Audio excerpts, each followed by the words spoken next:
The referendum is fast approaching, and whichever way you're going to vote, it's important to make that vote on truthful and accurate information. Unfortunately, with the yes side of the campaign headed for a rather significant defeat, it seems that portions of the yes campaign are getting rather desperate and are resorting to spreading outright, blatant misinformation. Things that are objectively false, that are verifiably incorrect, things that aren't just a matter of opinion, but are literally factually wrong. Things that are akin to telling you the grass is blue and then calling you out and saying you're spreading disinformation if you go and correct them.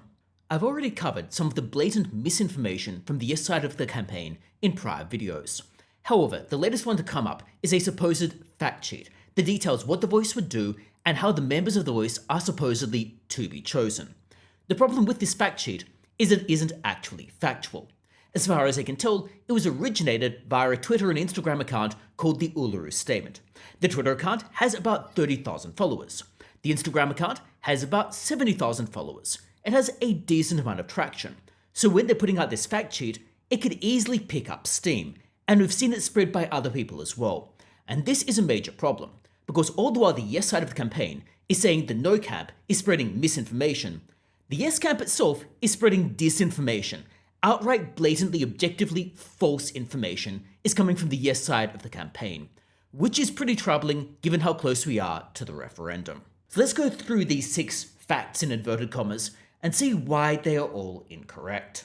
So the 6 alleged facts about the Voice are: 1. It will be independent from the government. 2. It will provide advice to the parliament and to the government. 3. It will be an elected body drawn from local communities. 4. It will have remote area representation. 5. It will have equal numbers of women and men. 6. It will not run any programs or handle any funding. Well, this is interesting because it is news to me that they've got access to this information, because a lot of these facts in inverted commas could only really be verified after you actually got the legislation that would underpin the Voice.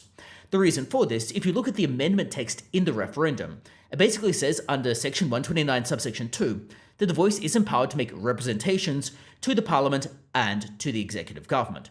And then under subsection 3, it says that the Parliament is empowered to make legislation with respect to the powers, composition and the like of the Voice. Now what this means is that many of these supposed facts simply aren't known at the moment. So let's break this down. Firstly, let's focus on 1, 3, 4 and 5. i.e. whether it will be independent, drawn from the community, have remote area representation and have equal numbers of women and men. Well, at the moment, we simply don't know. We don't have that information because the legislation is not available. The government has not given us its draft legislation for the Voice, which would tell us how they intend to select the people to go onto the Voice. Are they going to be appointed? Are they going to be elected? Who knows? If they're going to be elected or appointed, what is the composition going to be? How is it going to be made up across the states? How is it going to be made up between men and women? How is it going to be made up at all? We don't know. We don't have those answers because the government has not provided draft legislation. Furthermore, if those individuals are going to be appointed, well then it is rather unlikely that they are going to be independent from the government because the government could very well just appoint its own friends. As a result, it's not clear that the Voice will be independent. Maybe it might be like the RBA, maybe it won't be. Who knows? We don't know at the moment, we don't have that information, and it is disingenuous to pretend that we do. It is outright objectively false to pretend that we have that information. Furthermore, even if we had the draft legislation, that legislation can change over time. So even if the government currently intends for the Voice to be independent or elected or whatever it is, that could easily change. The legislation could change. So again, it is objectively false to say that the Voice will be a particular thing when that is to be legislated in the future and that could change over time. So therefore, 1, 3, 4 and 5 are simply incorrect. What about number 2, that the Voice would provide advice to the Parliament and the government? Well here, that is incorrect and a misrepresentation because it is a gross oversimplification. The Voice would provide some degree of advice, but it goes significantly further. Under 129 subsection 2, the Voice is empowered to make representations to the Parliament and to the executive government. Well, first it means the Voice would be able to make representations to the government or to Parliament.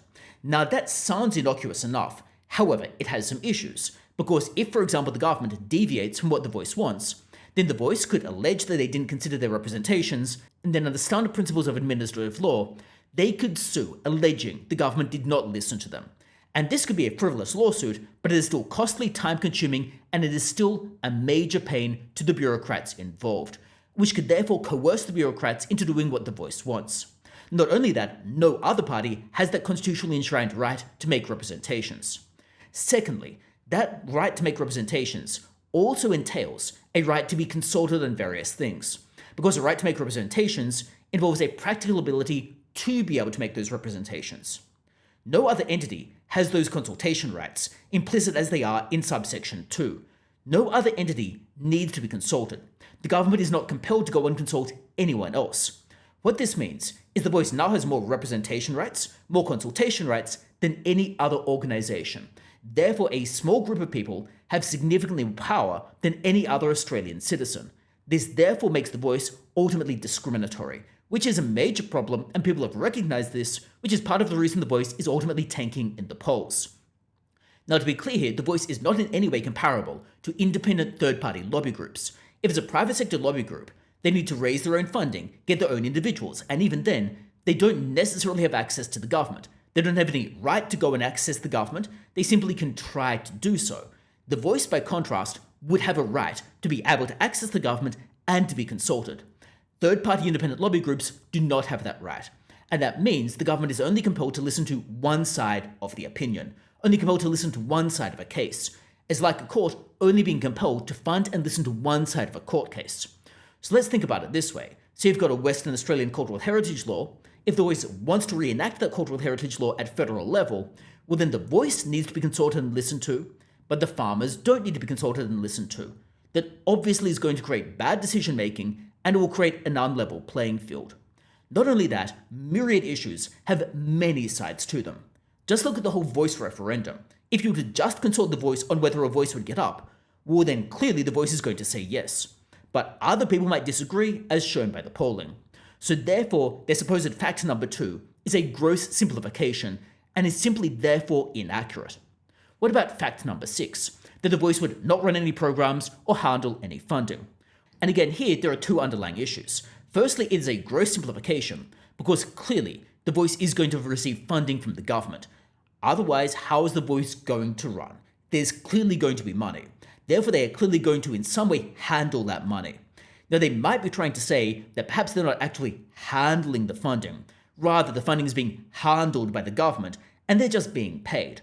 Regardless, there is still money flowing, and it is a bit of a simplification and an obfuscation to suggest that maybe there isn't. Furthermore, we don't actually know at this point whether they would run any programs or have any funding. Under section 129, subsection 3 of the amendment text, it says the Parliament could legislate with respect to the voice's powers and the like. And therefore the Parliament could seemingly legislate to have the voice run programs or have funding. The Parliament could easily bring this about. And therefore, unless the Uluru Statement has seen draft legislation that literally no one else in Australia has access to, which would be a gross breach of protocol to give the draft legislation to just one group of individuals, then I'm not sure where they're getting that information from. It would appear like they are making things up out of thin air, making things up that would try to get the voice across the line, even though those things don't actually have a factual basis. It's actually rather troubling that an organization like the Uluru Dialogue, which is trying to pretend to have legitimacy, is going around spreading clear misinformation. The things in this fact sheet are just clearly wrong. There is no basis in reality for them. Now they're pretending that there is, but there isn't. Now maybe they have access to the draft legislation, and therefore maybe they are basing their comments on that draft legislation. But like I said, first, it would be grossly inappropriate to give the draft legislation to just one group of activists and not give it to anyone else. I mean, that might have happened, but if it did, that is rather telling and troubling in and of itself.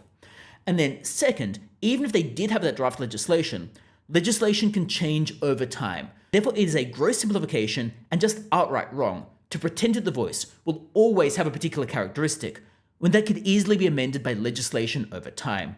These fact sheets are just incorrect, and if they're getting to the stage where they're spreading outright blatantly objectively wrong information, then think about how misleading they're being in other contexts.